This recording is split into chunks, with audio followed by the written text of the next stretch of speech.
Hello friends, मैं फिर से आ चुका हूं आप लोगों के लिए एक नए एपिसोड के साथ। तो हेलो गाइस, मैं हूं राज और आप लोग देख रहे हैं राज द स्टोरी। तो आज का वीडियो शुरू करने से पहले मैं आप लोगों को बता दूं, अगर आप लोग चैनल पर नए आए हो तो प्लीज़ चैनल को लाइक, सब्सक्राइब एंड कमेंट जरूर कर देना। तो शुरू करते हैं आज का स्टोरी, तब तक के लिए बाय बाय। CH 355 बर्बाद युवा पीढ़ी। शौर्य और उसके साथियों को संगम साम्राज्य के युवा दरबारियों ने घेर लिया था और उन्हें बंदी बनाने की साजिश कर रहे थे। मगर उनकी साजिशों पर पानी फेरते हुए शौर्य ने अनंत और युवा सेनापति कुंतल को मौत के घाट उतार दिया था। कुंतल के मरते ही वहां भयानक सन्नाटा फैल गया। हर कोई अब शौर्य को थोड़ा सीरियस होकर देखने लगा था। कुंतल जो रथी स्तर का योद्धा था और जिसकी तलवारबाजी सबसे ताकतवर मानी जाती थी, उसे शौर्य ने सिर्फ एक ही झटके से मार दिया था। कुंतल के निष्प्राण देह को देखकर सुमित, अनीश और बाकी युवा नेताओं के रीढ़ में सिहरन दौड़ गई। शौर्य के इस हरकत से ये साफ हो गया था कि सेनापति इस बात को बिल्कुल भी हल्के में नहीं लेंगे। पर अब सवाल ये था कि क्या वो लोग यहाँ से जीवित वापस जा पाएंगे। कुंतल के मरते ही शौर्य के पीछे से एक बिजली की तरंग हर तरफ दौड़ गई और इन युवा पीढ़ी के दरबारियों के साथ आए सभी लोगों के बीच से गुजर गई। जब तक सभी का ध्यान उस तरफ गया तब तक वह बिजली की लहर गायब हो गई थी। जहां बिजली की लहर गायब हो गई वहां सभी ने शांति से खड़े सम्राट को देखा और उसके हाथ के नाखूनों पर खून लगा हुआ था। जब युवा दरबारियों ने अपने पीछे खड़े लोगों को देखा तो पाया कि सभी सिपाहियों की आंखें ऊपर की ओर मूंद गई थी और उनके हृदय की जगह से खून बह रहा था। कुछ ही देर में किसी डोमिनो की तरह उनके शरीर एक के बाद एक नीचे गिर गए और उन सभी के शरीर से उनकी जान निकल गई थी। अब तो शांति और तीव्र हो चुकी थी। हर की डर के मारे शौर्य को देख रहा था।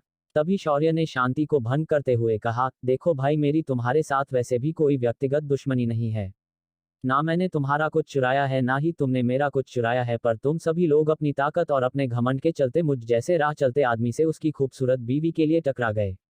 बात इतनी होती तो भी ठीक था, पर तुमने हमें बंदी बनाकर मेरी पत्नी के बारे में गंदे विचार भी अपने मन में लाए। अब ये तो मुझसे सहन नहीं होगा ना।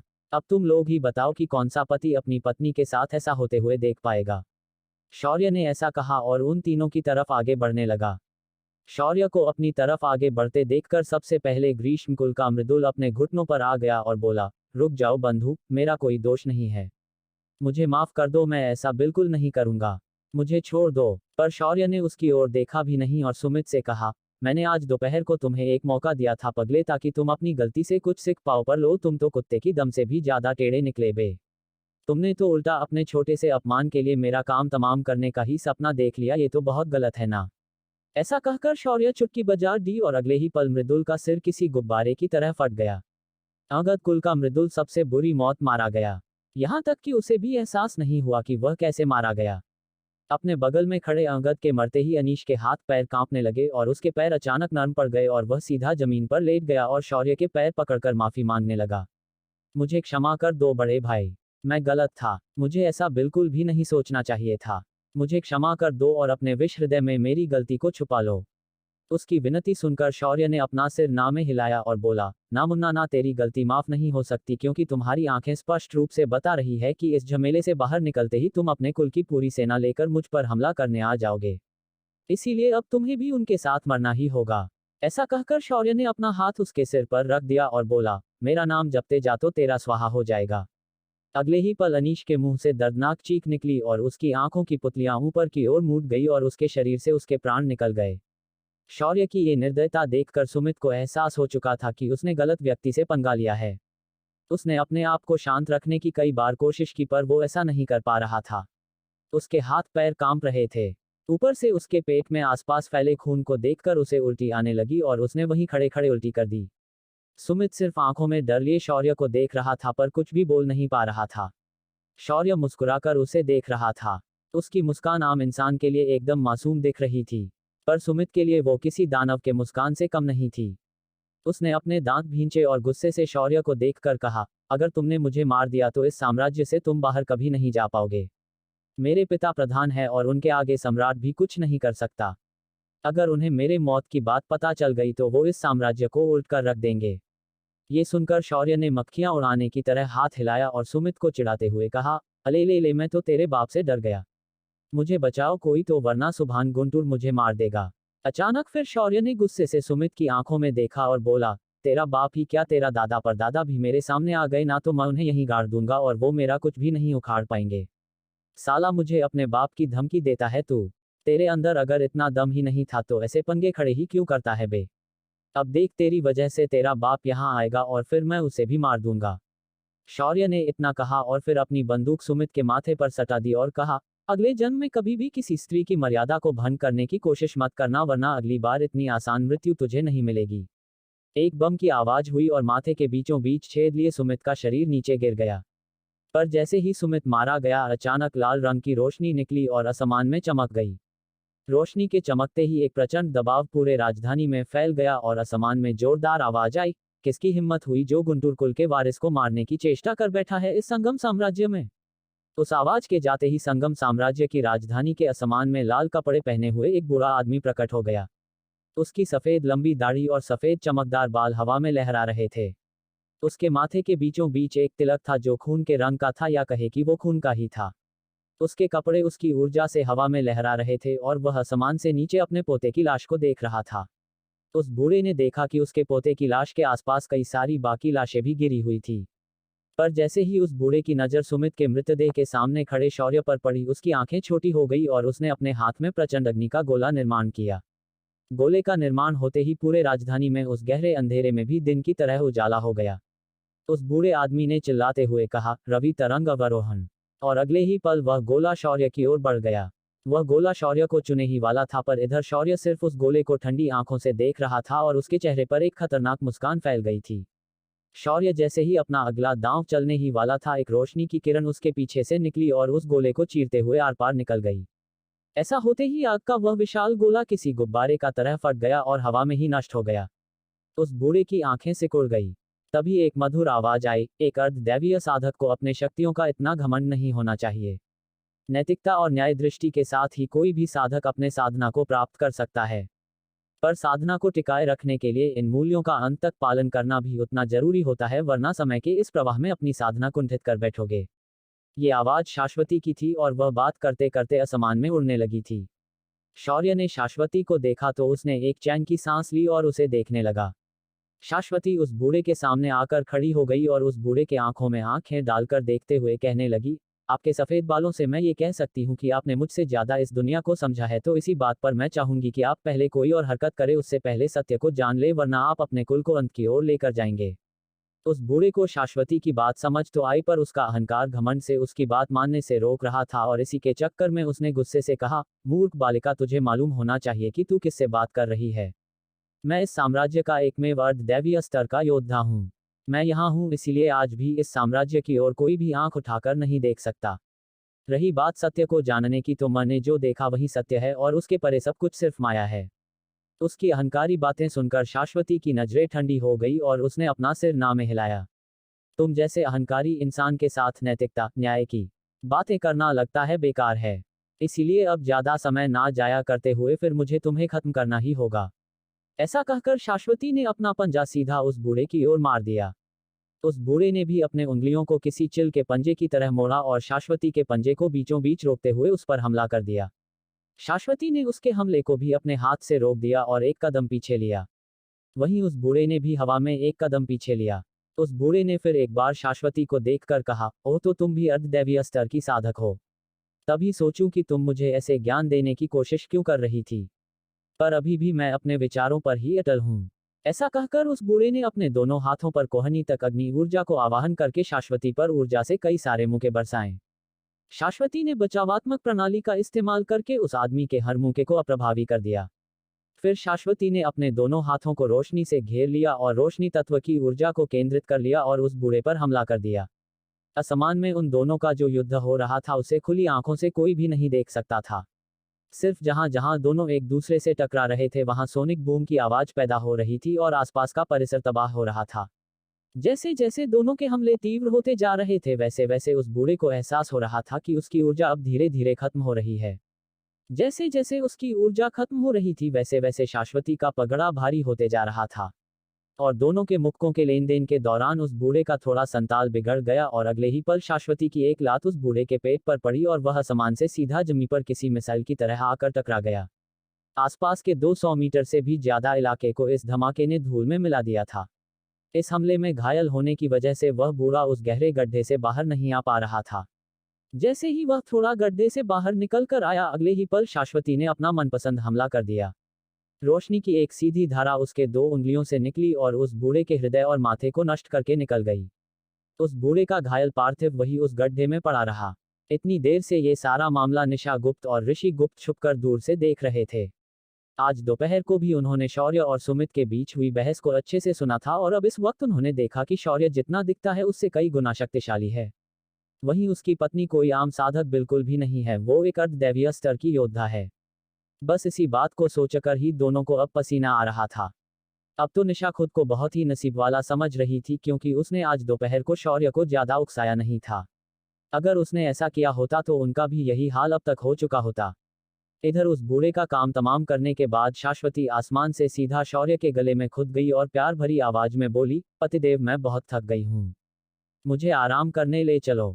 शौर्य ने भी उसके बालों को प्यार से सहलाया और फिर उसे लेकर वहां से हवा में उड़कर गायब हो गया।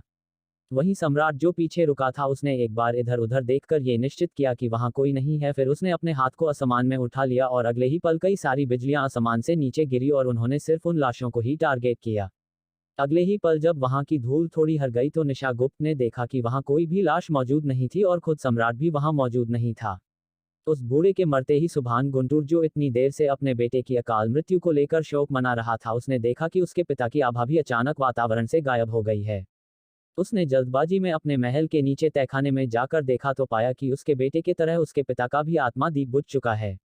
ये देखकर सुभान को बहुत ज्यादा दुख, घृणा और क्रोध महसूस हुआ, पर जब उसने एक बार फिर याद किया कि उसका बेटा किसे मारने के लिए यहाँ से गया है और उसी को मारते वक्त उसके पिता भी मर गए हैं, उसके पूरे शरीर में सिहरन दौड़ गई। उसने वही टेबल पर रखी कलम और कागज लिया और एक खत अपने हाथों से लिखा और अपने संदेशवाहक चिल को दे दिया। रात के गहरे अंधेरे में वह चिल वहां से चला गया। इधर श्लोक को भी ये खबर मिल चुकी थी कि गुंटूर कुल के अर्धदैवीय स्तर के बूढ़े को किसी ने मार दिया है, पर श्लोक को अच्छे से पता था कि उसे किसने मार दिया है।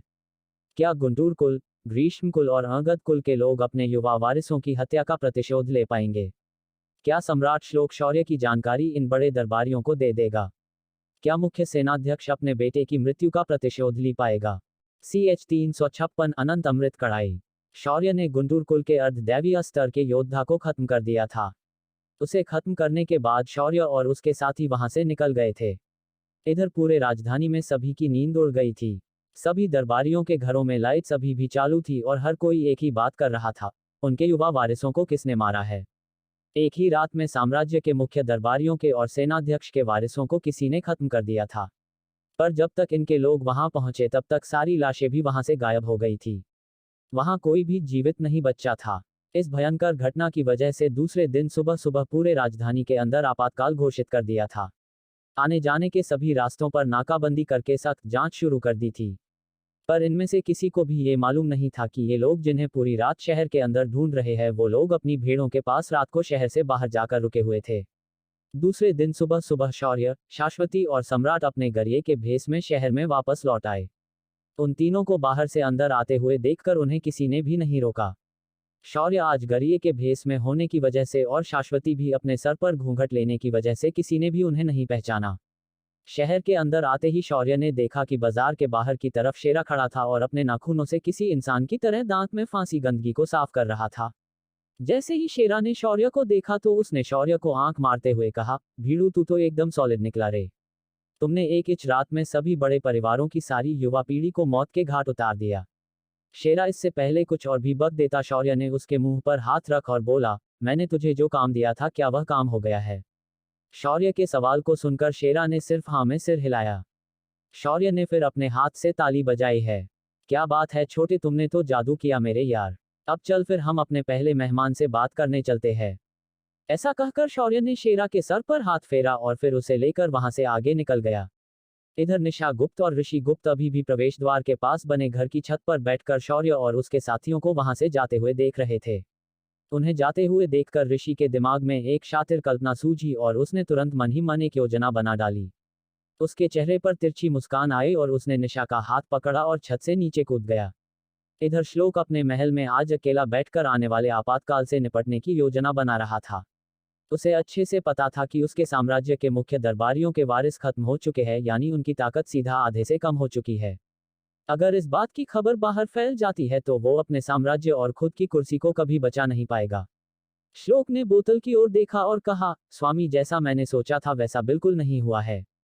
वो शौर्य और उसके साथी तो मुझसे भी ज्यादा शक्तिशाली निकले। अब हम क्या करें? उस पर उस बोतल के अंदर एक आकृति प्रकट हुई और बोली, बच्चे, ज्यादा चिंता ना कर, तू बस अब इन परिवारों को उलटकर फेंकने की तैयारी कर। इसके लिए तू जनता का उपयोग करना शुरू कर दे।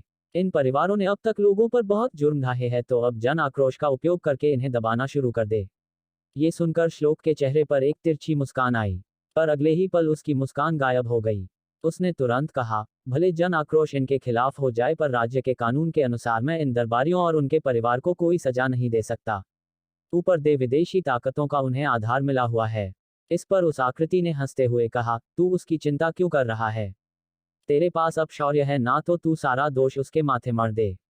ये सुनकर श्लोक ने कुछ सोचा और बोला, ठीक है, फिर लोगों की नजरों में मुझे शौर्य को नायक बनाना पड़ेगा।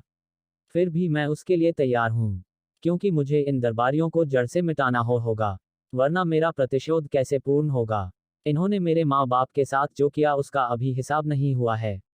आज तक मैं इसीलिए चुप था क्योंकि मैं ताकतवर होकर भी इनके खिलाफ नहीं जा सकता था। पर अब ऐसा नहीं है। अब मैं अपने हाथों से इन्हें मारूंगा और सारा क्रेडिट शौर्य पर डाल दूंगा। इससे किसी भी विदेशी शक्ति को मुझ पर शक भी नहीं होगा। बस मेरा काम होने तक मुझे शौर्य को इसी शहर में रोके रखना होगा। ऐसा कहकर श्लोक अपनी कुर्सी से उठ खड़ा हुआ और उसके चेहरे पर तिरछी मुस्कान आई। इधर शौर्य आज बाजार में जाने की बजाय शहर के औषधि विक्रेता क्षेत्र में पहुंच गया। पर जब वह यहां आया तो उसे यकीन नहीं हो रहा था कि वह एक बार फिर इन जाने पहचाने लोगों से वापस मिलेगा। उसके सामने एक व्यापारी संकुल की बड़ी इमारत थी और उसके बाहर ही निशा और ऋषि खड़े थे और उनके पीछे कई सारे सिपाही खड़े थे। उन्हें देखकर शौर्य ने उनके पास जाकर कहा, अरे निशा जी, आपका नाम तो गुप्त है, पर आज आप खुले में कैसे दिख रही है? ये सुनकर निशा अपनी जगह पर उछल गई। शौर्य की आवाज अब उसके लिए अपने सबसे बुरे सपने की तरह लग रही थी। आज उसे ऐसे बाहर खड़े देखकर शौर्य ने उसे बस ऐसे ही पूछा था, पर उसका चेहरा तुरंत पसीने से भर गया था। फिर निशा ने खुद को शांत किया और खुद को संभालते हुए कहा, नहीं, ऐसी बात नहीं है। ये व्यापारी संकुल गुप्त कुल की ही एक शाखा है, तो ऐसे मानो कि मेरा दूसरा घर है, इसीलिए मैं यहाँ आई थी। निशा ने नकली हंसी चेहरे पर लाते हुए शौर्य से कहा। शौर्य ने भी उसकी बेचैनी महसूस की थी, पर कुछ नहीं कहा और सिर्फ हाँ में अपना सिर हिलाया। तभी शेरा, जो उनके साथ ही था, वो बोला, अरे ये उड़नपरी अभी भी अपने पीछे ही पड़ी है क्या? तभी सम्राट ने उसका जल्दी से मुंह बंद किया और उसे आंखें बड़ी करके देखने लगा। इधर ऋषि भी शेरा को घूर कर देख रहा था, पर उसने भी उसे बस देखा पर कुछ नहीं कहा। कुछ देर ऐसे ही बाहर खड़े रहने के बाद शाश्वती से रहा नहीं गया और बोली, निशा जी, अगर ये आपका दूसरा घर है तो आप ऐसे बाहर खड़े होकर किसका इंतजार कर रही है? ये सुनकर अचानक निशा की नजरें झुक गई और फिर उसने एक बार फिर व्यापारी संकुल के दरवाजे की तरफ देखा और फिर दुख भरी आवाज में कहा, इस शाखा का प्रबंधन मेरा बड़ा चचेरा भाई मुकुंद देखता है। परिवार में उसका स्थान मुझसे ऊंचा है। उसकी अनुमति के बिना मैं इस संकुल में नहीं जा सकती। ये सुनकर शौर्य तपाक से बोला, ओह, तो ये बात है, तो फिर आप लोग यहीं खड़े रहिए, मैं अंदर चला जाता हूँ। मुझे कुछ सामान खरीदना है। ऐसा कहकर शौर्य अंदर जाने लगा, पर बाहर खड़े सिपाहियों ने उसका रास्ता रोक दिया और उसे अंदर जाने से मना कर दिया। इस पर शौर्य पहले तो थोड़ा हैरान हो गया, फिर उसने अपने आप को देखा और फिर ना में सिर हिलाया और फिर 2 थप्पड़ की आवाज आई। दरवाजे के सामने खड़े दोनों सिपाही जमीन पर धूल चाट रहे थे। शौर्य ने अपने हाथ के कड़े को पीछे किया और बोला, किसी के भी कपड़े से उसकी औकात का अंदाजा लगाने तुम्हें यहाँ नहीं रखा है। ऐसा कहकर शौर्य ने दरवाजे से अंदर कदम रख दिया। इस वक्त व्यापारी संकुल के मुख्य काउंटर पर निशा का भाई मुकुंद खड़ा था। उसने भी देखा कि उसके सिपाहियों को शौर्य ने सिर्फ एक थप्पड़ मारकर बेहोश कर दिया था। सबसे पहले मुकुंद ने शौर्य की साधना को जांचने की कोशिश की, मगर लाख कोशिशों के बाद भी वह शौर्य की साधना को जांच नहीं पा रहा था। ऊपर से उसके सिपाही कोई आम सिपाही नहीं थे, वो सभी के सभी आयाम सम्राट और रथी स्तर के साधक थे। पर जैसे ही उसकी नज़र शौर्य के कदमों पर पड़ी, उसकी आंखें छोटी हो गई, क्योंकि शौर्य के कदम जमीन पर बिल्कुल नहीं पड़ रहे थे। ये देखकर मुकुंद ने एक जोरदार सांस भरी और चेहरे पर हल्की मुस्कान लिए शौर्य से बोला, आपका स्वागत है। मैं अपने सिपाहियों की बदतमीजी के लिए आपसे माफी मांगता हूँ। मैं उन्हें इसकी शिक्षा जरूर दूंगा। शौर्य ने मुकुंद को एक नज़र भी नहीं देखा और सीधा दुकान के अंदर रखे अजीब और अलग अलग वस्तुओं को देखने लगा। तभी मुकुंद शौर्य के पीछे से आया और बोला, आदरणीय अतिथि, यहाँ नीचे सभी साधारण चीजें हैं। आपको अधिक मूल्यवान चीजें देखनी है तो मेरे साथ ऊपर चलिए। तभी शेरा, जिसके ऊपर किसी का ध्यान नहीं गया था, वो तपाक से बोला, अरे दुकान वाले, क्या तू सच बोल रहा है? अपन को भी कुछ खजाने चुराने मतलब देखने हैं। अचानक आई शेरा की आवाज ने मुकुंद को लगभग झटका दे दिया। जब उसने शेरा को शाश्वती और सम्राट के बीच में खड़ा देखा तो उसकी आंखें बड़ी हो गई। उसकी हैरानी को देखकर शेरा बोला, अबे चाचा, ऐसे क्या देख रहा है? कभी कोई हैंडसम कुत्ता नहीं देखेला क्या? मुकुंद ने इस बार शेरा की आवाज साफ साफ सुनी और वह और भी हैरान हो गया। उसकी आंखें लगभग बाहर आकर गिरने वाली थी। तभी शौर्य ने हल्के से खांसते हुए कहा, मान्यवर, आप हमें रास्ता दिखाए, हम भी ऊपर चलकर आपकी चीजें देखना चाहेंगे। वैसे तो शौर्य के पास डायमेंशन था और साथ ही उसके पास धन्वंतरी के बगीचे की सारी औषधीय वनस्पतियां मौजूद थी, पर फिर भी उसे कुछ और भी देखने की इच्छा थी। तो उसने उन वस्तुओं को देखने की इच्छा जता दी। जब शौर्य सीढ़ियों से ऊपर जा रहा था तभी उसे याद आया कि सिस्टम ने जब पिछला शाश्वती को बचाने का मिशन दिया था तो उसका उसने पुरस्कार नहीं लिया था। शौर्य ने तुरंत सिस्टम से पूछा, सिस्टम, लगता है तुम कुछ भूल रही हो। इस पर सिस्टम भी बोली, हाँ, और तुम भी कुछ भूल रहे हो। इस पर शौर्य ने तुरंत कहा, मैं तुम्हें बर्गर बनाकर आज शाम को खिला दूंगा, पर अब मुझे तुम बताओ कि मेरे पुरस्कार का क्या हुआ। इस पर सिस्टम ने तुरंत जवाब दिया, वो क्या है ना कि जो पुरस्कार तुम्हें मिला है वह एक प्रकार की सिद्धि है जिसे तुमने प्राप्त किया है। ये एक मध्यम स्तर की सिद्धि है।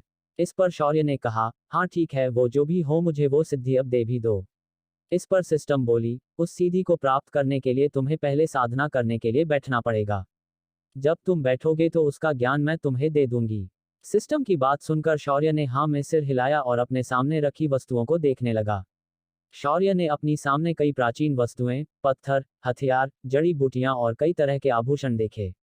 शौर्य ने उन पर अपनी नजरें फेरी और अपना मुंह बना लिया। उसके स्टोरेज रिंग में डायमेंशन का खजाना था।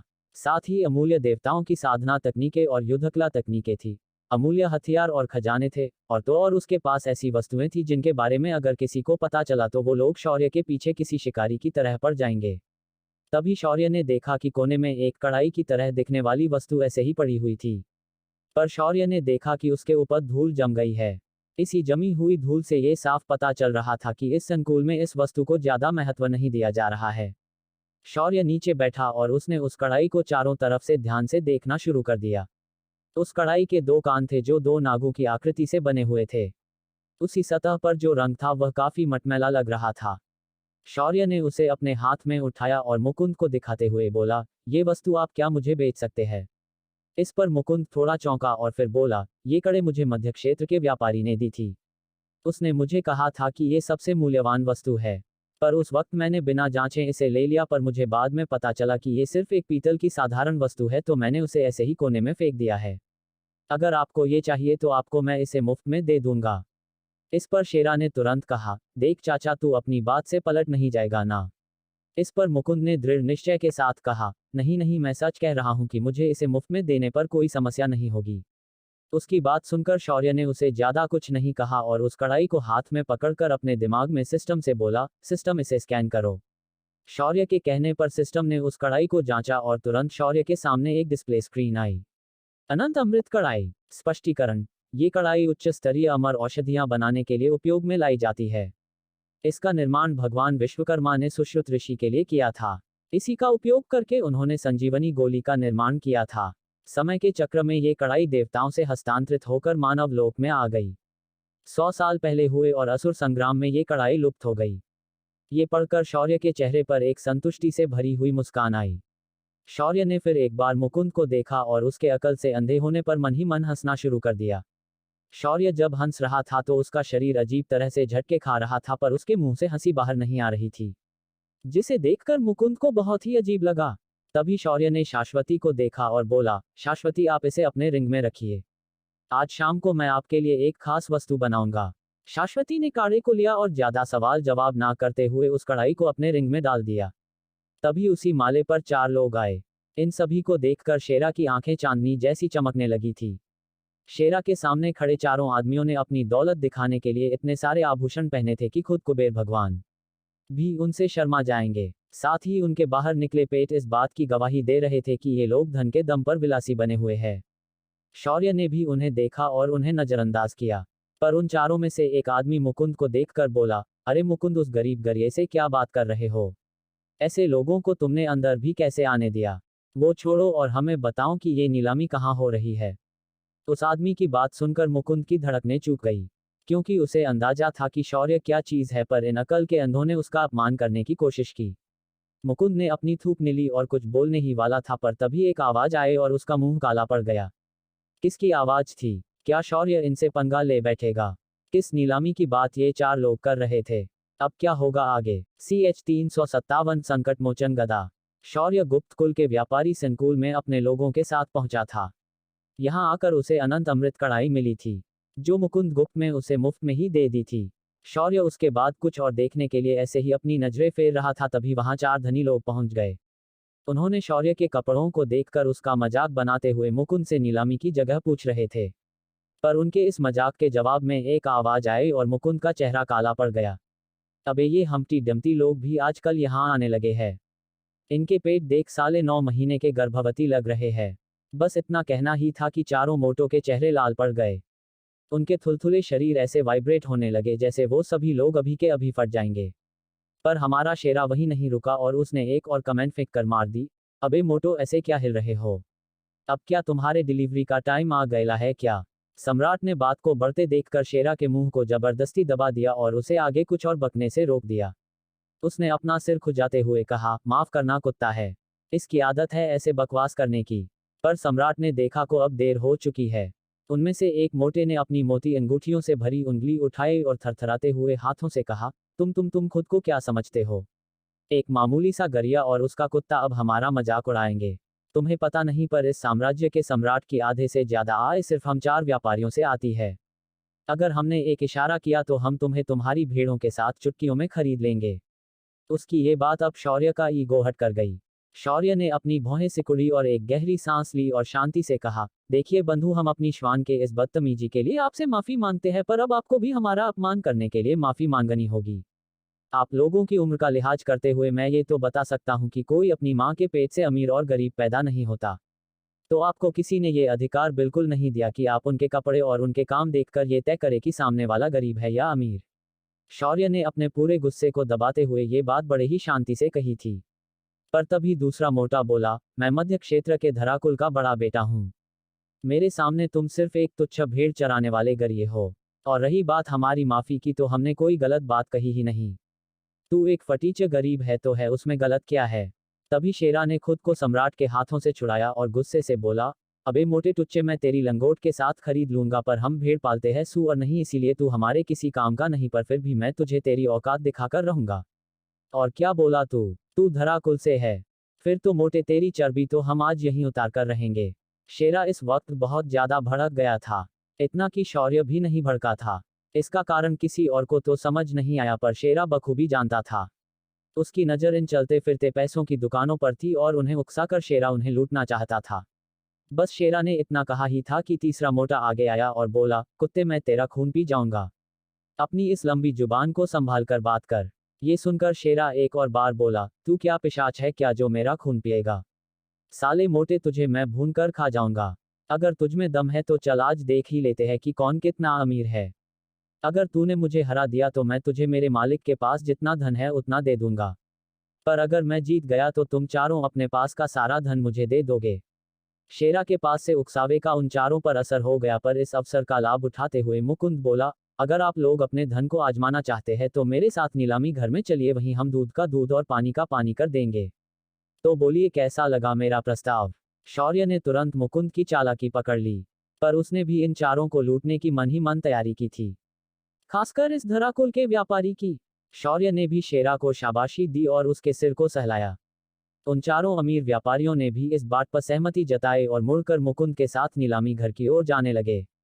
शौर्य और उसके साथियों ने भी उनके पीछे चलना सही समझा, पर शेरा चुप कहा रहने वाला था। उसने चलते वक्त भी कहना जारी रखा, अबे मोटो, तुमने जमीन पर जो गड्ढे बनाए हैं उसे कौन भरेगा? सालों अच्छी खासी सड़क तुम चारों ने बर्बाद कर दी है।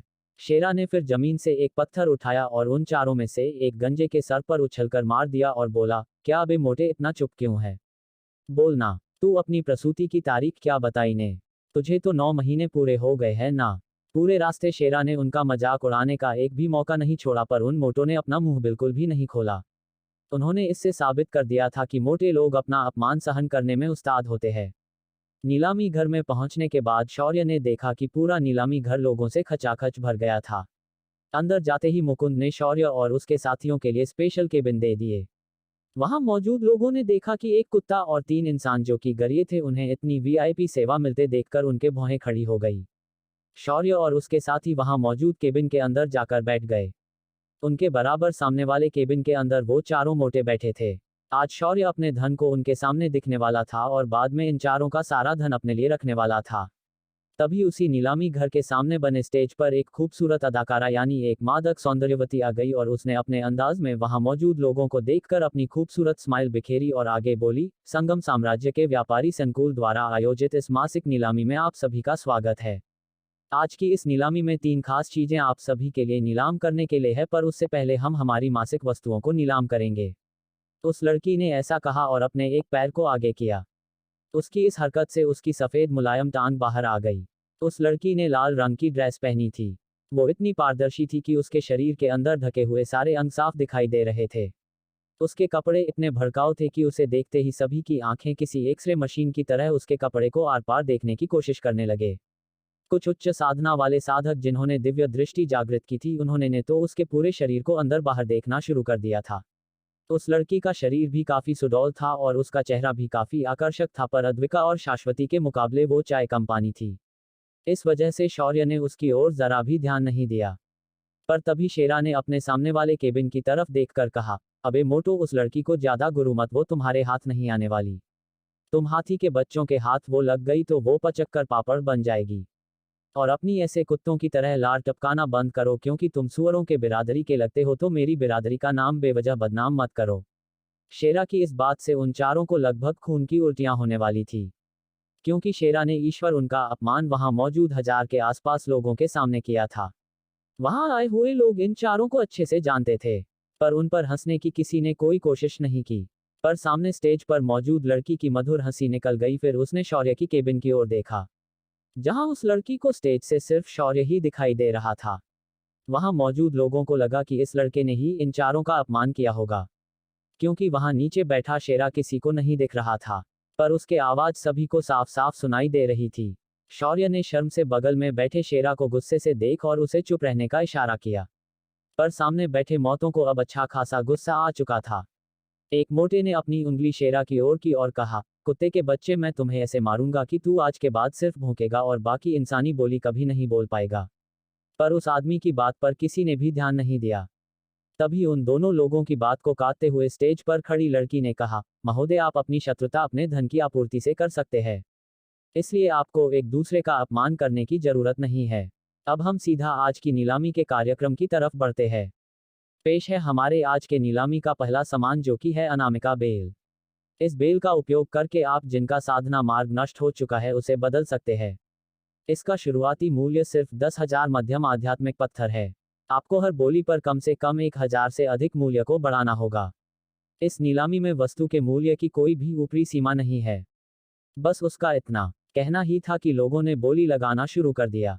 एक के बाद एक लोगों ने बढ़ चढ़कर बोली लगाना चालू रखा। अंत में वो चारों मोटे भी नीलामी में कूद गए, पर उन चारों के मैदान में उतरते ही बाकी लोगों ने अपनी बोली लगाना बंद कर दिया। पर तभी शेरा ने अपना मुंह वापस खोल दिया। अबे मोटो, क्या तुम लोग इस मामूली वस्तु पर ही अपनी बोली लगाना चाहोगे? ये सुनकर उन मोटों का चेहरा शर्म से लाल हो गया। उनमें से एक ने अपने दांत पीसते हुए कहा, तू वस्तु को मत देख, क्या तेरे पास धन है जो तू इस पर बोली लगाएगा? इस पर शेरा के कुछ कहने से पहले ही शौर्य ने कहा, पिछली बोली 85,000 तक पहुंच गई थी ना, तो मेरी तरफ से 1 लाख निम्न आध्यात्मिक पत्थर। शौर्य के ऐसा कहते ही वह स्टेज पर खड़ी लड़की शौर्य को बहुत ही ज्यादा हैरानी से देखने लगी। पर तभी एक मोटे ने अपनी बोली बढ़ाते हुए कहा, 1,25,000। शौर्य ने तुरंत कहा, 2 लाख आध्यात्मिक पत्थर। शौर्य की बोली सुनकर चारों मोटों ने आपस में थोड़ी खुसर पुसर की और फिर अपना दाम बढ़ाया, 2 लाख आध्यात्मिक पत्थर। उनकी बात सुनकर शौर्य ने तिरछी मुस्कान के साथ उन चारों को देख और कहा, 3 लाख आध्यात्मिक पत्थर। बस शौर्य ने इतना कहा ही था कि हर तरफ सन्नाटा फैल गया। तभी उसी मंजिल पर शौर्य से कुछ केबिन छोड़कर एक केबिन के अंदर 2 लड़कियां बैठी थी और शौर्य की ओर बड़े ही दिलचस्पी से देखने लगी थी। शौर्य की बोली खत्म होते ही वह लड़की उन चारों के केबिन की ओर देखने लगी, पर उस केबिन की तरफ से कोई आवाज आती हुई नहीं दिखाई दे रही थी। तो शौर्य ने शेरा की ओर देखा। शेरा उसका इशारा समझ गया और बोला, क्या हुआ बे हाथी के बच्चों, तुम्हारा धन खत्म हो गया क्या? अगर हार गए तो तुम्हारा सारा धन हमारा हो जाएगा। शेरा की बात उन चारों के दिल को बहुत ज्यादा लगी और उनमें से एक ने बोली को बढ़ाते हुए कहा, 3,50,000। तभी शेरा हंसते हुए बोला, बस इतना ही दम था क्या? हमारी तरफ से 4 लाख। बस उसका ये कहना था और चारों मोटों ने घुटने टेक दिए। पूरे समय चारों का शेरा और शौर्य ने बार बार अपमान किया और उन्हें इस बात का एहसास दिलाया कि उन्होंने जो उनको अपमानित करने के लिए कहा था वो उन्हें नहीं कहना चाहिए था। स्टेज पर खड़ी लड़की ने अपने हाथ में घंटी पकड़ी और पहली घंटी बजाई और बोली, 4 लाख 1, 4 लाख 2, क्या कोई और है जो इस नायाब वस्तु पर बोली लगाना चाहेगा? 4 लाख 3। और इस तरह से ये वस्तु खिड़की नंबर 17 पर बैठे मेहमान की हो गई है। उस लड़की ने अपनी असिस्टेंट को स्टेज पर बुलाया और अनामिका बेल को बक्से में रखकर शौर्य के केबिन की तरफ भेज दिया। उसके बाद उस लड़की ने और बाकी सामान भी बाहर निकाला, पर इन मोटों ने अपना मुंह नहीं खोला और इसीलिए शौर्य ने भी उनके खिलाफ कोई बोली नहीं लगाई। इस तरह सारी मासिक नीलामी की साधारण वस्तुएं खत्म हो गई और अब बारी थी खास वस्तुओं की। स्टेज पर खड़ी लड़की ने अपने हाथ से ताली बजाई और 2 लोग एक बड़ी सी वस्तु को गाड़ी पर रख के धकेलते हुए स्टेज पर लेकर आ गए। वह वस्तु लाल रंग के कपड़े से ढकी हुई थी। उस लड़की ने लाल कपड़े को पकड़ा और उसे खींच निकाला। उसके ऐसा करते ही सबके सामने एक विशालकाय गदा दिखाई दी। उसकी लंबाई 2 मीटर थी और उसका आधे मीटर के त्रिज्या का गोला था। इस गदा के ऊपरी हिस्से में बहुत ही बारीकी से कारीगरी की थी। उस गदा से एक दैवीय आभा निकल रही थी, जो पूरे सभागृह के अंदर की ऊर्जा को शुद्ध कर रही थी। उस लड़की ने फिर एक बार सभी का ध्यान आकर्षित करते हुए कहा, यहाँ उपस्थित सभी मान्यवर अच्छे से जानते हैं कि हर 100 साल बाद जब भी दानव आयाम खुलता है तो दानव यहाँ तबाही मचाने आते हैं। आज से 3000 साल पहले समरलोक में जब दानवों का पगड़ा भारी होने लगा था तो देवताओं की तरफ से बल के देवता महाबली, महावीर भगवान हनुमान ने इसमें हिस्सा लिया था। उन्होंने आने के बाद इन दानवों को समरलोक से खदेड़ कर भगा दिया था। उन्होंने अपने वास्तव्य के दौरान यहाँ एक अपना शिष्य बनाया था। उस शिष्य को उन्होंने इस गदा को बनाकर दिया था। इसे महाबली हनुमान ने अपने हाथों से खुद बनाया था और इन्होंने इसे नाम दिया था संकटमोचन गदा। तो जाहिर है कि आप लोग इसका महत्व अच्छे से समझते होंगे, तो मैं अब और आपका समय ना लेते हुए इसका शुरुआती मूल्य बताना चाहूंगी।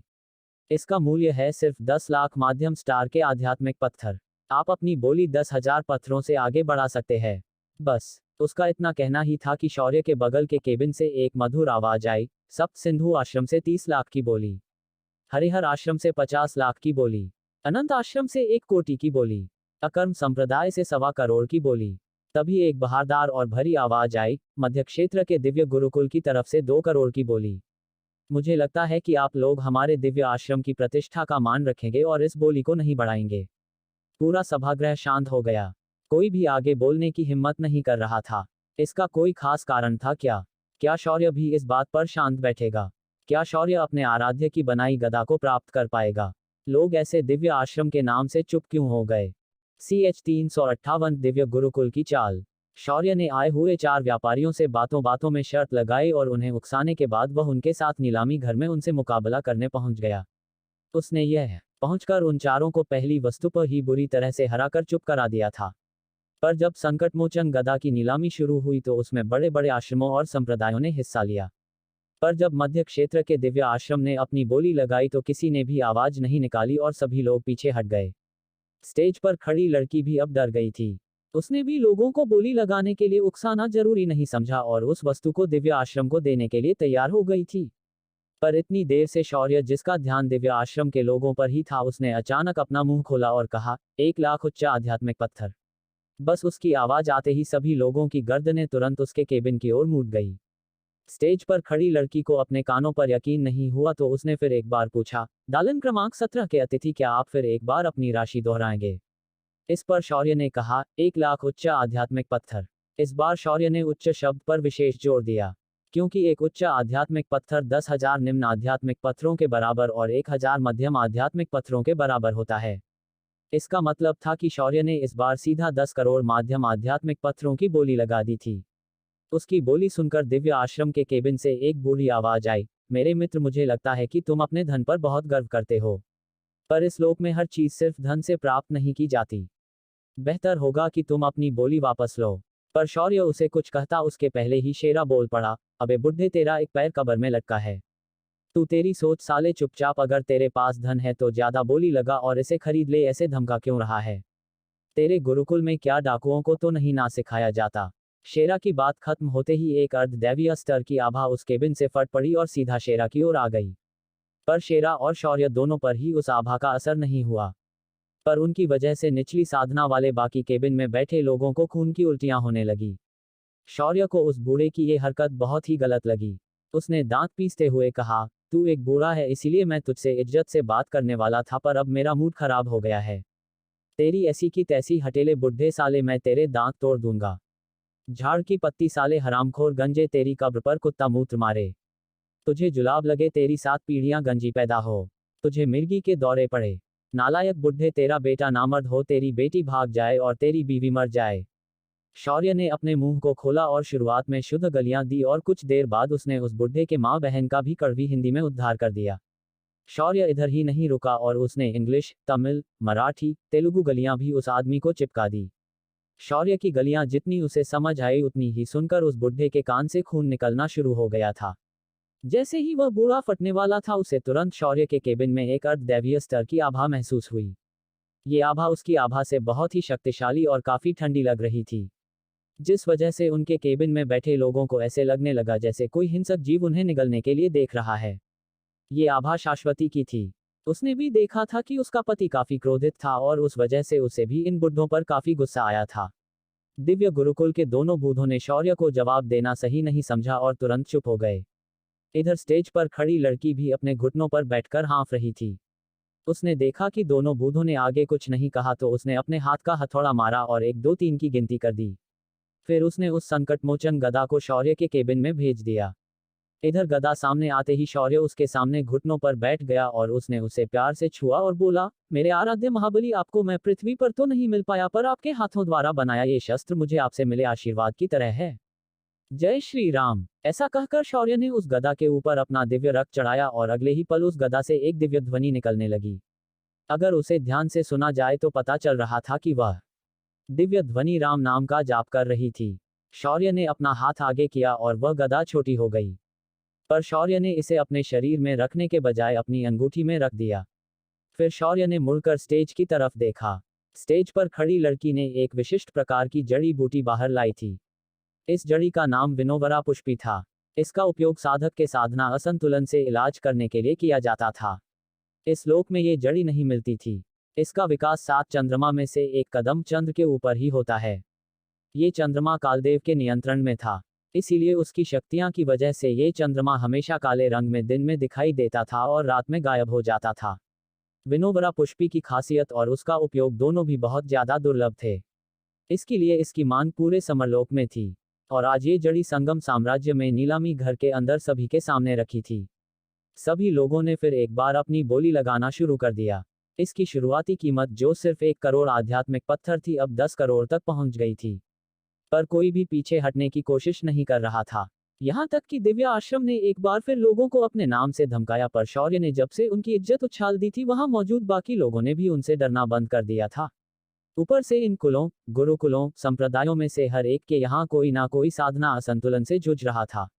इसीलिए हर किसी ने अपना पूरा धन और एडी चोटी का बल लगा दिया था इस वस्तु को पाने के लिए। पर शौर्य को इस जड़ी की कोई आवश्यकता नहीं थी, क्योंकि शौर्य के डायमेंशन में इससे भी अच्छी चीजें रखी हुई थी। बोली अब बढ़कर 20 करोड़ के आसपास आ गई, पर फिर भी दिव्य आश्रम और सप्त सिंधु आश्रम के लोग अभी भी अपनी बोली को बढ़ाए ही जा रहे थे। आखिर परेशान होकर दिव्य आश्रम के बूढ़े ने इस बार सप्त सिंधु आश्रम के लड़कियों से कहा, तुम्हारी आश्रम प्रमुख अश्लेषा भी मेरे सामने अपना मुंह नहीं खोलती है, फिर भी तुम आज मेरे सामने खड़े हो।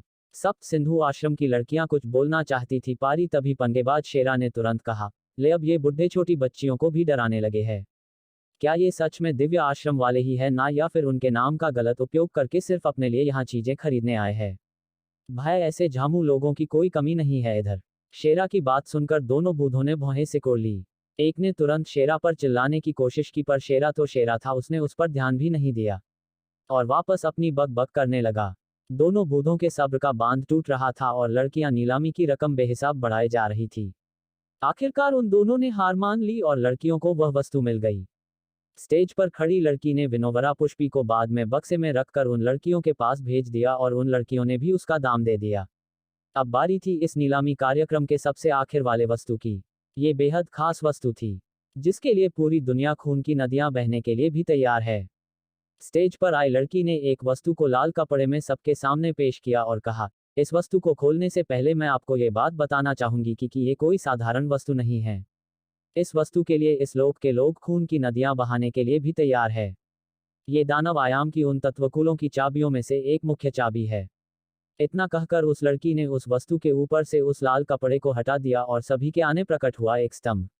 ये वही स्तंभ था जिसका उपयोग इंद्र ने रियोनाथ को बिल्लियों के बीच बांधने के लिए किया था। ये से एक दामिनी कुल के बिजली तत्व का स्तंभ था जो गौण चाबियों में से एक था। वहीं जल तत्व की गौण चाबी जो वरुण कुल के पास थी। शौर्य के पास दोनों गौण चाबियां थी पर मुख्य चाबी उसके पास अब तक नहीं थी। उस लड़की ने उस स्तंभ के ऊपर से कपड़े के हटते ही आगे बोलना शुरू किया, तो पेश है आपके सामने अग्नि स्तंभ। ये अग्निकुल के पतन के बाद धरा कुल के कब्जे में चला गया था, मगर उनके ही कुल के किसी बेवकूफ इंसान ने इस मूल्यवान वस्तु को ऐसे ही किसी कबाड़ी वाले को बेच दिया था, जिससे हमें इसे प्राप्त किया है। तो अब अग्नि स्तंभ के लिए हम बोली लगा सकते हैं। इसकी शुरुआती कीमत मात्र 10 करोड़ माध्यम स्तर के आध्यात्मिक पत्थर है। उसका इतना कहना ही था को बाकी किसी के कुछ कहने के पहले ही शौर्य ने अपनी बोली बोल दी, मैं इसके लिए 10 लाख उच्च स्तरीय आध्यात्मिक पत्थर दूंगा। अगर यहाँ मौजूद लोगों में से किसी के पास इससे ज्यादा रकम है तो वो बोली आगे बढ़ा सकता है, मुझे कोई फर्क नहीं पड़ेगा। शौर्य ने अपनी बोली लगाकर सभी को इस बात का एहसास दिला दिया था कि तुम लोग इसकी बोली चाहे कितनी भी बढ़ाओ, मैं इस वस्तु को खरीद कर रहूंगा। वहीं शेरा ने अपना सिर खुजाया और जोर से चिल्लाते हुए बोला, मुझे मालूम है वो धराकुल का कौन बेवकूफ है जिसने इसे बाहर बेच दिया होगा। ये सुनकर लोगों ने अगली बोली पर ध्यान देने की बजाय अपनी नजरें वापस एक बार शौर्य के केबिन पर टिका दी। मेरे सामने बैठे 4 हाथी के बच्चों में से एक धराकुल से ही है, और उसकी शक्ल देखकर मुझे पूरा यकीन है कि वो धराकुल का अकल का अंधा यही हो सकता है। बस शेरा का ये कहना ही था कि हर किसी की नजरें उन चारों मोटों पर जाकर रुक गई। उन मोटों ने शर्म से अपना सिर झुका लिया। असल में इस बात का जिम्मेदार वह मोटा नहीं था बल्कि उसका छोटा भाई था, और आज यह मोटा उसी स्तंभ को वापस खरीद कर ले जाने आया था। पर क्या करे, इस वस्तु का मूल्य उन लोगों के कल्पना से भी परे था। ऊपर से अगर कभी इन्होंने बोली बढ़ाने की कोशिश की तो जाहिर था कि उनके पास उतना धन नहीं था। इधर शौर्य की बोली के बाद कोई भी अपना मुंह नहीं खोल रहा था। यहाँ तक कि दिव्य कुल के लोग भी अब कोई बोली नहीं लगाना चाह रहे थे, क्योंकि उन लोगों ने अब ये तय कर लिया था कि वो शौर्य को रास्ते में रोकेंगे और ये सारी वस्तुएं शौर्य से छीन लेंगे। इसी सोच के चलते किसी ने भी अगली बोली के लिए अपना मुंह नहीं खोला। पर शौर्य ने यहाँ मौजूद लोगों के मन के हत्या के इरादों को अच्छे से समझ लिया था, पर उसे कोई फर्क नहीं पड़ता था। शौर्य फिर भी इस पानी को और गंदा करने के लिए शेरा की ओर देखा और शेरा ने एक और बार अपनी जुबान से गोलियां दागनी शुरू कर दी। क्या हुआ, तुम लोगों के पास का धन खत्म हो गया क्या? मुझे पता नहीं था कि इतने बड़े गुरुकुल, आश्रम, संप्रदाय और कुल के लोग इतने कंगाल होंगे। सालों, तुम्हें पता होना चाहिए कि तुम लोग मेरे मालिक के सामने नहीं टिक सकते। फिर शेरा ने अपनी आवाज छोड़ी और बधाई और कहा, औकात में रहा करो हरामियों, तुमसे ये ना हो पाएगा। शेरा का ये कहना ही था कि वहां मौजूद लोगों ने उसे घूर कर देखकर कोसना शुरू किया। उस कमरे में जो भी बैठकर इतनी देर से कुछ भी भौंके जा रहा है वो याद रखे कि उसकी ये गलती उसे बहुत महंगी पड़ सकती है। तभी दूसरे ने कहा, हम गुरुकुल और आश्रमों का तुमने अपमान किया है, तुम्हें इस पर माफी मांगनी चाहिए, वरना हम तुम्हें यहाँ से जीवित नहीं जाने देंगे। तभी सप्त सिंधु आश्रम के कमरे से आवाज आए, आपको अपने साथी को बोलने से रोकना चाहिए मान्यवर, इससे बेवजह की शत्रुता निर्माण हो सकती है। सप्त सिंधु आश्रम की लड़कियां कल ने शौर्य को कोई भी बुरी बात नहीं कही, और शेरा ने भी उन्हें अब तक कुछ नहीं कहा था, इसीलिए उन्होंने सिर्फ शौर्य को सलाह दी। पर शौर्य तो शौर्य था, जब तक उसे नहीं लगता था कि वो गलत है तब तक कोई माई का लाल उससे माफी नहीं मंगवा सकता था। और शेरा के इस बर्ताव के लिए तो वो सिर्फ यही बोल देता कि वो एक कुत्ता है, तो उसने अपनी आदत के हिसाब से भौंक दिया। आखिर परेशान होकर स्टेज पर खड़ी लड़की ने हाथ की घंटी को हथौड़ी से मारा और कहा, तो आज के इस बहुमूल्य स्तंभ की कीमत 10 लाख उच्च आध्यात्मिक पत्थर 1, 2 और अकड़ी बार 3। इस तरह से ये वस्तु कमरा क्रमांक 17 की हुई। ऐसा कहकर स्टेज पर खड़ी लड़की ने इशारा किया और 4 लोग उस स्तंभ को लेकर शौर्य के कमरे में आ गए। शौर्य ने उस स्तंभ को अपने कब्जे में ले लिया और अपना पेमेंट कर दिया। शौर्य और अन्य सके साथी वहां से निकलने वाले थे, पर उसने देखा कि उसके कमरे के बाहर के गलियारे में इस वक्त कई सारे साधक उसे दबोचने के लिए बैठे हैं। उनसे इस वक्त सीधा मुकाबला करना शौर्य को सही नहीं लगा और शौर्य ने अपने हाथ से स्पेस में दरार बनाई और अपने साथियों को लेकर उसके अंदर खुद गया। बस शौर्य का इतना करना ही था कि उसके कमरे का दरवाजा धड़ाम की आवाज के साथ टूट गया और कई सारे रथी महारथी और स्वर्ग स्तर के योद्धा जो मध्य क्षेत्र से वहां आ गए। पर उन्होंने अंदर आकर देखा कि वो गायब हो चुका था। ये देखकर सभी लोग हैरान परेशान हो गए। उन्होंने अपने दांत पिसे और मुठ्ठियां भींची पर वो अब शौर्य को नहीं पकड़ सकते थे। इधर शौर्य सीधा राजधानी के बाहर किसानों के खेतों में अपनी भेड़ों के पास पहुंच गया था। यहां आकर शौर्य ने अपनी आज की लूट को जांचा और अपने चेहरे पर तिरछी मुस्कान लिए शेरा से कहा, छोटे हमारा हिसाब अभी भी बाकी है। शेरा ने अपनी पूंछ हिलाई और दोनों ने फिर सम्राट और शाश्वती को भेड़ों के पास रुकने के लिए कहा और गायब हो गए। इधर नीलामी घर को सभी लोगों ने मिलकर उलट पलट कर रख दिया था। पर वो 4 हाथी के बच्चे खुश थे क्योंकि उन्हें अपना धन शौर्य को नहीं देना था। पर उनकी खुशी कुछ ही देर की थी क्योंकि अचानक शौर्य उनके कमरे में दाखिल हुआ और उसने धराकुल के व्यापारी की गर्दन को दबोच लिया और बाकी लोगों को मुंह बंद रखने का इशारा किया। अपने साथी की गर्दन शौर्य के हाथ में देखकर उन चारों ने अपना मुंह बंद रखा और अगले ही पल शेरा ने बिजली की फुर्ती से उन चारों को पूरी तरह खाली कर दिया। यहां तक कि उनके कपड़े भी उतार लिए। उन सभी की स्टोरेज रिंग भी शेरा ने निकाल ली थी। जब शौर्य को लगा कि उसका काम यहां खत्म हुआ है तो उसने धराकुल के व्यापारी से कहा, मैं तुझे मारना नहीं चाहता था पर तेरे कुल के पाप कुछ कम नहीं है इसीलिए तुझे मरना ही पड़ेगा। एक खच्चक की आवाज हुई और शौर्य ने उस धराकुल के मोटे को मार दिया। अगले ही पल शेरा और शौर्य वहां से हवा में गायब हो गए। जब मुकुंद उन चारों को ढूंढते हुए वहां पहुंचा तो उसने बचे हुए तीनों को अपने लंगोट में खड़े देखा। मुकुंद ने ये नजारा देखा और अनियंत्रित तरीके से हंसने लगा। अब क्या नया पंगा शौर्य ने नीलामी घर में खड़ा किया है? क्या धराकुल के लोग इस हत्या के बाद चुप बैठेंगे? क्या दिव्य आश्रम के लोग शौर्य को ढूंढ पाएंगे? क्या सप्त सिंधु आश्रम के लोगों से शौर्य दोस्ती कर पाएगा? CH 359 डायमेंशन में आई मुसीबत। नीलामी घर में शौर्य ने नीलामी की आखिरी वस्तु अग्नि स्तंभ को नीलामी में जीतकर शौर्य नीलामी घर से चला गया था। उसे मारने के लिए घात लगाए बैठे लोग उसे पकड़ नहीं पाए। शौर्य ने उसके बाद नीलामी घर में शेरा के साथ वापस आकर उन चारों मोटों को भी लूट लिया और दोनों हवा में गायब हो गए। जब ईश्वर शौर्य और शेरा वापस आए थे तो उनके चेहरे पर एक चौड़ी मुस्कान थी, जिसे देखकर सम्राट समझ गया कि ये लुटेरे अपना खजाना लूटकर वापस आ गए हैं। शौर्य ने उसके बाद शेरा से कहकर वहां एक अदृश्य सारणी की रचना करवा दी और पूरे खेत से भेड़ों सहित सब कुछ गायब करवा दिया। इस वक्त सारणी के अंदर शौर्य, शाश्वती, सम्राट और भेड़े मौजूद थे। शौर्य ने फिर कढ़ाई को अपने रिंग से बाहर निकाला और फिर उसके ऊपर एक पाउडर डाला। फिर उसने उसे घिसना शुरू किया। कुछ ही देर में वह कड़ा सोने जैसी चमकने लगी। तभी शेरा बोला, भीड़ू तूने अपने साथ पीतांबरी भी लाई थी क्या पीतल को चमकाने के लिए? ये सुनकर शौर्य सिर्फ मुस्कुराया। फिर उसने अपने सुनहरे खून की एक बूंद निकाली और उसे उस कढ़ाई पर डाल दिया। खून की बूंद पड़ते ही कढ़ाई सुनहरी रोशनी में चमकने लगी। अगले हो पल इसका वास्तविक आकार बढ़ गया। फिर शौर्य ने अपने रिंग से मैदा निकाला और उसे गोंद दिया। फिर उसने उसके पाँव के आकार में गोले बनाकर कड़ा के अंदर चिपका दिए। बाहर से शौर्य ने फिर अपनी अग्नि से उस कढ़ाई को तपा दिया जिस वजह से कुछ ही देर में वह आटा पाव में बदल गया। शौर्य ने इस वक्त 20 से भी ज्यादा पाव बना दिए थे। शौर्य ने उसके बाद अपने डायमेंशन से लाई हुई हरी सब्जियों को निकाला और उन्हें बारीक चीर दिया। जब सब कुछ रेडी हो गया तो शौर्य ने चीज बनाना शुरू किया। उसके लिए उसने भेड़ों के दूध का उपयोग किया था। शौर्य ने सारे चीज को मेल्ट करके तरल में बदल दिया और उन सब्जियों के ऊपर डालकर पाव से बर्गर बना दिए। बर्गर की खुशबू तो अच्छी थी पर इसमें अभी भी कुछ कम था, इसीलिए शौर्य ने आलू लिया और उसे उबालकर साफ कर दिया। फिर उससे उसने टिकिया बनाई और तेल में फ्राई कर लिया। आलू की टिक्की की खुशबू इतनी मनमोहक थी कि शौर्य के कुछ कहने से पहले ही सिस्टम उछलकर बाहर आ गई और सबके सामने आकर उसने टिक्की को बर्गर के अंदर रखा और उसे चबा चबा कर खाने लगी। सिस्ट को अपने सामने देखकर इस बार शाश्वती काफी ज्यादा चौंक गई। सिस्टम किसी कुमारी लड़की की तरह दिख रही थी पर उसका क्यूटनेस ओवरलोडेड था। ऊपर से उसे किसी खड़गा की तरह बर्गर को गाल में खाना दबाकर खाते देख वो बहुत ही प्यारी लग रही थी। शाश्वती ने फिर शौर्य को सवालिया नजरों से देखा तो शौर्य ने शाश्वती को सिस्टम के बारे में जानकारी समझा दी। उसके बाद शौर्य ने सभी को बर्गर बांट दिए और उन्हें पेट भरकर खाया। इधर पूरे साम्राज्य में कल रात की तबाही और आज नीलामी घर की घटना से हर तरफ सभी लोग शौर्य और उसके साथियों को ढूंढने में लगे हुए थे। उन 4 मोटों में से 3 जीवित लोगों ने शौर्य की शिकायत सम्राट से कर दी थी पर श्लोक ने सिर्फ उनकी बात को सुना और बाद में उसे नजरअंदाज कर दिया। वहीं दिव्य गुरुकुल के लोग अभी भी शौर्य को हर तरफ ढूंढने की कोशिश कर रहे थे पर उन्हें वो नहीं मिल रहा था। रात के समय शौर्य ने शाश्वत को नीलम से मिलाने के बारे में सोचा और उसे लेकर डायमेंशन के अंदर चला गया। उसके पीछे उसकी भेड़ें और उसके साथी भी आ गए थे। उन्हें भी डायमेंशन में घूमने की इच्छा थी, खासकर शेरा को। उसकी नज़र शौर्य के जड़ी बूटियों के खेत पर थी, पर जब भी वह वहां जाने की कोशिश करता कोई ना कोई उसे रोक ही लेता। पर इस बार कोई दिव्य जानवर वहां नहीं था।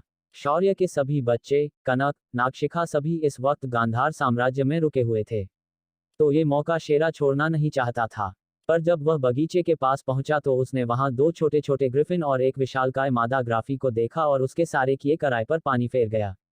इधर अंदर आते ही शौर्य शाश्वत को लेकर मिनल से मिलने चला गया। यहाँ आते ही अभिमान की मां ने उसका स्वागत किया और बाकी लड़कियों ने भी उसका स्वागत किया।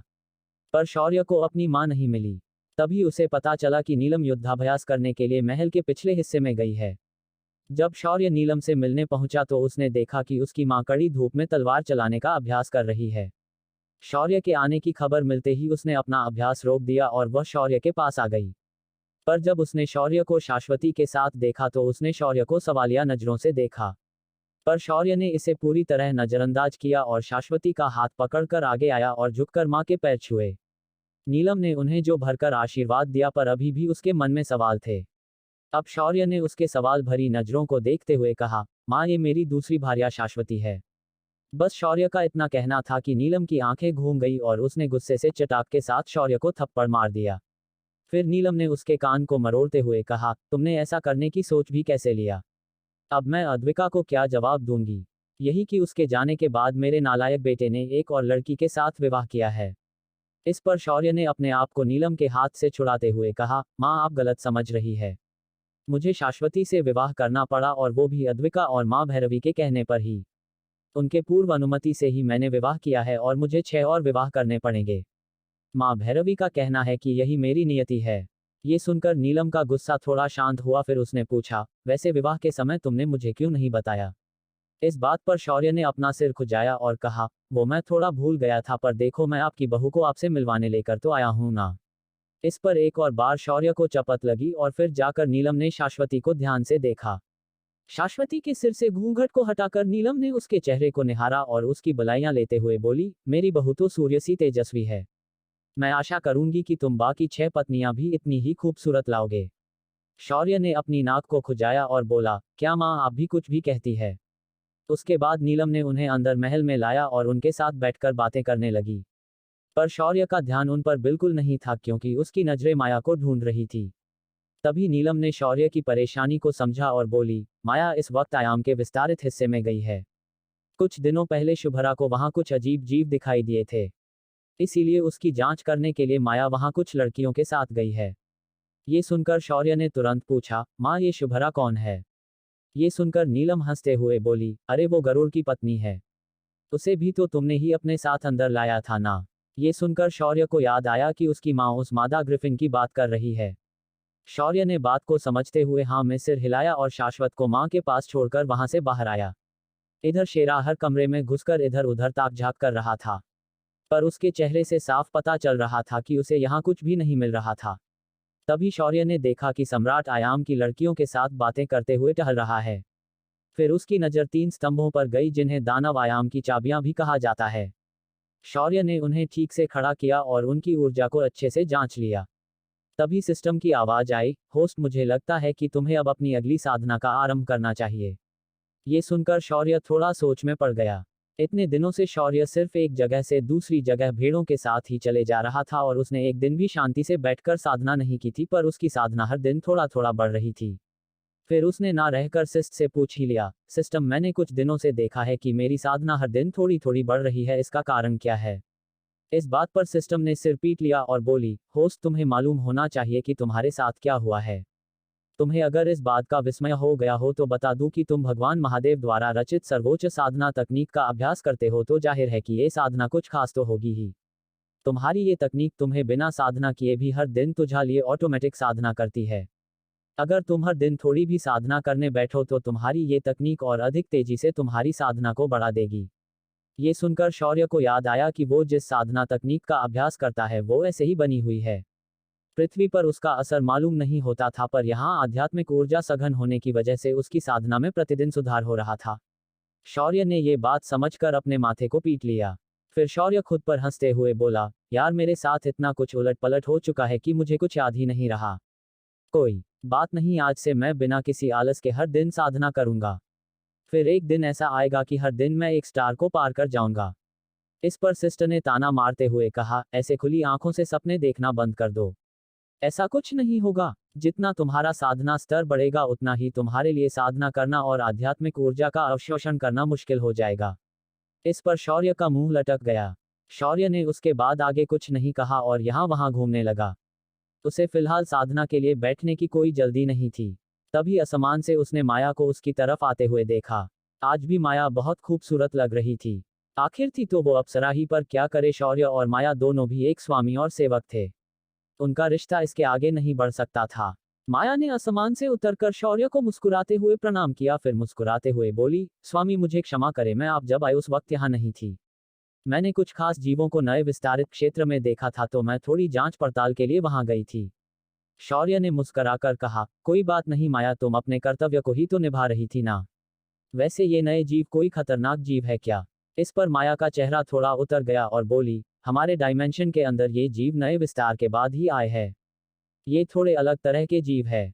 इनके शरीर से आध्यात्मिक ऊर्जा ओतप्रोत बेटी है और ये स्वर्ग के दिव्य जानवरों की तरह काफी चमत्कारी है। ये सुनकर शौर्य की आंखें चमक गई। पर तभी माया ने आगे कहा, ये जीव काफी खतरनाक भी है और चालाक भी। इनमें एक सिंह का यूनिकॉर्न घोड़ा, उड़ने वाले भालू और अन्य अजीब जीव अपना गुट बनाकर उस जगह पर निवास कर रहे हैं। जब मैंने उनसे बात करने की कोशिश की तो उन्होंने मेरी बात को मानने से बिल्कुल ही मना कर दिया है। साथ ही उन पर किसी भी आध्यात्मिक शक्ति का असर नहीं होता है। ये सुनकर शौर्य का चेहरा उतर गया। अगर इस बात को ऐसे ही जाने दिया तो वो लोग एक दिन इस पूरे आयाम पर भी कब्जा कर सकते हैं और शौर्य ऐसे नहीं होने दे सकता। यहाँ उसके परिवार के लोग भी रहते हैं, अगर इन जीवों ने उन्हें कुछ कर दिया तो।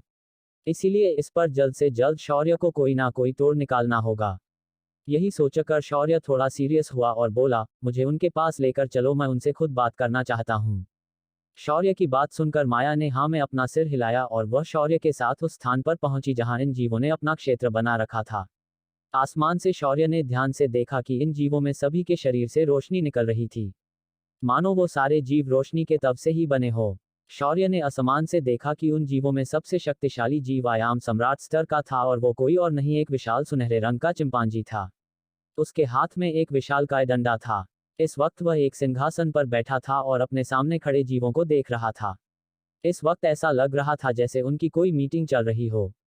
उस चिंपांजी ने इंसानी भाषा में सभी जीवों से कहा, आज जब मैं यहाँ नहीं था तो उस लड़की को किसने यहाँ आने दिया? इस पर एक सुंदर मोरनी आगे आए और बोली, महाराज आपके जाने के बाद वह लड़की यहाँ आकर एक सिंघे से मिली थी, पर उसने उस लड़की को यहाँ से सीधा चले जाने के लिए कहा पर वह मान नहीं रही थी। दोनों के बीच लड़ाई हुई पर वह लड़की एक सिंघे को खरोच भी नहीं पहुंचा सकी। उस लड़की को लग रहा था कि हम कोई सामान्य जीव है, पर उसे क्या पता था कि हम लोग रोशनी तत्व से बने दिव्य जीव है। तभी उस चिंपांजी ने हंसते हुए कहा, अच्छा किया तुमने। ठीक है, पर एक बात याद रखना, हमें फैला अपनी शक्तियों को बढ़ाना है और समय आने पर हम इस पूरे आयाम पर कब्जा कर लेंगे। उन इंसानों को हल्के में मत लो। पर तभी आसमान से आवाज आए, ऐसे बड़े बड़े सपने नहीं देखना चाहिए बंदरों को। अगर आप कहीं रहने के लिए जाते हो तो वहां के निवासियों से तुम्हें इज्जत से बात करनी चाहिए और तुम्हें अपनी खास शक्तियों पर इतना गर्व भी नहीं होना चाहिए। शौर्य की आवाज वहां हर तरफ गूंज उठी। उस चिंपांजी ने अपने हाथ का डंडा गोल गोल घुमाया और उसे पकड़कर अपनी जगह पर खड़ा हो गया और बोला, तुम कौन हो? तुम्हारी हिम्मत कैसे हुई यहाँ आने की? इस पर शौर्य ने हंसते हुए कहा, रिश्ते में तो मैं तुम्हारा बाप लगता हूँ। मैं इस आयाम का स्वामी शौर्य हूँ। तुम इसमें आए हो या फिर कहे कि तुम्हारा जन्म मेरी साधना से हुआ है, इसीलिए तुम मेरे ही बच्चे हो। ये सुनकर उस चिंपांजी का सिर घूम गया और उसने डंडे को जमीन पर पटक और कहा, मैं इस आयाम के चेतना से पैदा हुआ हूं, तुम मेरे पिता कैसे हो सकते हो? अगर तुम यहां से नहीं गए तो मैं तुम्हें यहीं मसल कर रख दूंगा। अब क्या करेगा शौर्य? क्या शौर्य इन ज्वारों से जीत पाएगा? कैसे हैंडल करेगा शौर्य इस मुसीबत को? क्या सच में ये दिव्य जीव आयाम पर कब्जा कर लेंगे?